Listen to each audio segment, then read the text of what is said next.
Hi, my name is Ryan, hiring guru with today's hiring tip. Today we're going to talk about something that nobody wants to hear me say, but what if your answers aren't in the data? In fact, what if data and metrics is not the way to solve your business problems and specifically your hiring problems?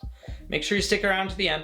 I'll tell you how to download our awesome job ad review guide. It will walk you step by step through how to look at your current job ad and what things to grade it and identify where you need to make an impact and a change.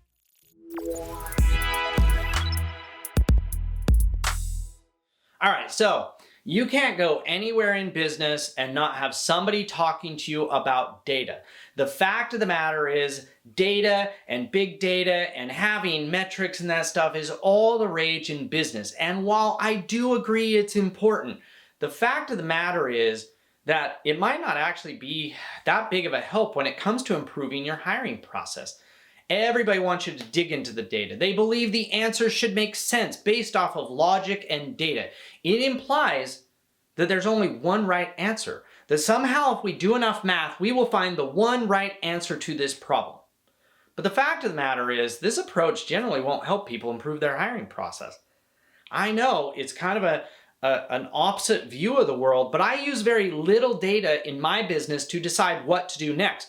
I use data to track our progress when we're undertaking a new initiative. I use data to track our progress as our teams work and to make sure that we're doing well.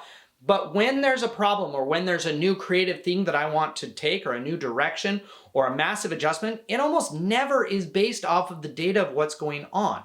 Look, the fact of the matter is most creative ideas came from inspiration and intuition. Just think about how many times you're like, man, that was unthought of, unheard of. That was a big surprise. It came from nowhere. All of those things mean that it wasn't in the data. What we find is that most new cool ideas, in retrospect, we find the logic of how they made sense. It makes perfect sense that Uber would be displacing all the taxi companies. It makes perfect sense that Airbnb would be as successful as it is. And my iPhone, it makes sense that that phone would do so well. But here's the secret, it didn't make sense when it was invented. Instead, Steve Jobs and the founders of Airbnb and Uber and all of these creative new companies used their intuition and their imagination to come up with an idea that didn't make sense. Because if it made sense, everybody else would have been doing it at that time, right?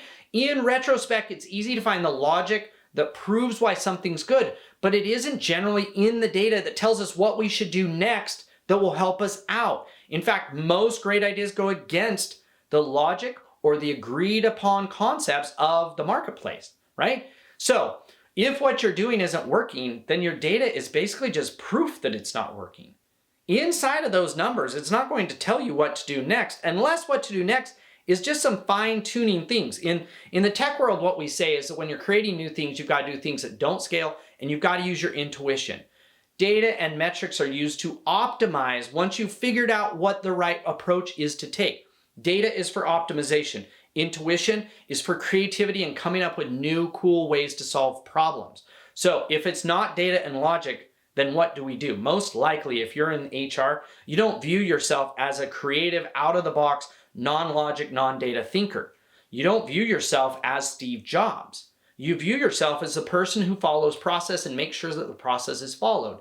And following a process that isn't working better isn't going to make the outcome better, right? So what do you do? Number one, instead of focusing on the data and the metrics, walk through the process. Walk through it like you're a real person going through the process. And the part of hiring, it means not just you and HR, but walk through the process as a job seeker.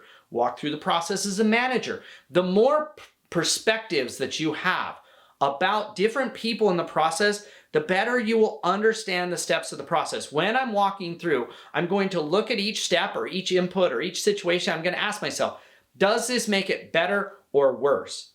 Does this make applicant flow easier or worse? Does this make applying for the job more engaging and more exciting or worse? As you walk through those processes, right, you're going to get a good feel for, again, up or down. Everything either makes the situation better or worse. And if my end goal is, say, qualified applicant flow, then it's not about you and HR, it's about the job seeker. Get in their mindset and say, does this make a job seeker more likely or less likely to apply? That's the question. Next up, actually talk to people going through the process. Talk to the job seekers, talk to the managers. Now, how do you go about doing this? Well, it's really simple. When people come in for an interview, besides just interviewing them for the job, ask them some find out questions. And again, I'm back to the same thing. The process, the job ad, did it make you more excited about the opportunity or less excited? The apply process, was it easier than our competitors or harder than our competitors? Did these questions make you less likely to apply or more likely to apply, right? Again, now the problem even with those interviews is that job seekers that you really want to be asking them to are the ones that didn't make it through the process. I mean, my best question would be to ask somebody who read my ad and didn't apply, why they didn't apply, but that's much harder to do. But again, at least using the job seekers and the interviews and the people that you hire, you can also read reviews of job seekers on Indeed and Glassdoor. And again, what I want to know is what things in the process are making that better or worse for that person, right? Next up, look at overall or general data or feedback for the entire industry or the entire world and make assumptions from that. Look, I can tell you I did this huge data study with over 7,000 companies about applicant flow coming specifically from Indeed. Here's what it found. Out of every one applicant that you see in your inbox, 99 people were interested enough to run a search in your location, found your job in the list of results, but didn't apply. 99 out of 100. Now, is your data point 99? No, it might be 50 or it might be 200. The key is it doesn't matter. Like, that data point isn't going to change. If it's 50 or 200, it's not actually going to change what you need to do to solve for it. What you need from that data is to realize that there's a ton of qualified applicants out there that aren't applying. That's just enough to get you to then take the next step of actually making changes, right? The next part, so that data and metrics are important, but the importance is simply to know that there's opportunity there. They're not going to tell you what to do about it. If you want to know what to do about it, what you need to do is find not best practice, because again, best practice when it comes to hiring is not helping right now. It's not working. What you need instead is a spirit animal process. The way I look at that is I find a process where it is working that's similar to my process, and I start gathering ideas from there and borrowing them and adjusting them. When it comes to hiring, this is just marketing. When it comes to attracting applicants, it's just marketing, right? Job ads or blog posts, job boards are just search engines, and the same tools and tips and approaches that marketers use will help you get more applicants and more qualified applicants, and none of those things are being taught in the HR world, right? And so instead of looking inside of your world, look outside your world at a process that I call a spirit animal. It's similar enough. It's not going to be perfect. I'm going to have to adjust some of those ideas I get, but that's exactly where most of my ideas came from about writing better ads and reducing friction and better integrations with the job boards. They all came from the web marketing world. They were proven for web marketers. And so that's how we go about doing it. The final part, there's these 3 questions. They come from a book, A More Beautiful Question. It's a process I use every single time. I walk through the entire process as the different people that are playing a part in the process, and I ask these 3 questions. Why? Why are job seekers reading my ad but not starting to apply? Why are job seekers starting to apply but not finishing? I always start with the why question, and I get as many answers as possible. They could be crazy answers and wrong answers. I don't care. I want every possible reason. Number 2 is I make a assumption about what I think it is, right? A hypothesis. And my hypothesis usually is a what if. What if job seekers are bored by our job ad? What if job seekers have questions that our job ad doesn't answer and so they don't apply? What if job seekers don't find our job ad that engaging and so they don't apply? And then my final one, number 3, is how might we? How might we change our job ad to make it so that job seekers will be engaged? How might we answer the questions job seekers have that are stopping them from applying? Those 3 questions, why, what if, and how might we, are where the solutions come from, not from the data. And in these situations, data is really just one person, one experience, one interview, one data point, one question I've asked to somebody who actually walks through the process, or sometimes just me walking through it mentally and putting myself in their role to gather that information. Surprisingly enough, awesome, creative, new inventions come from almost no data points whatsoever.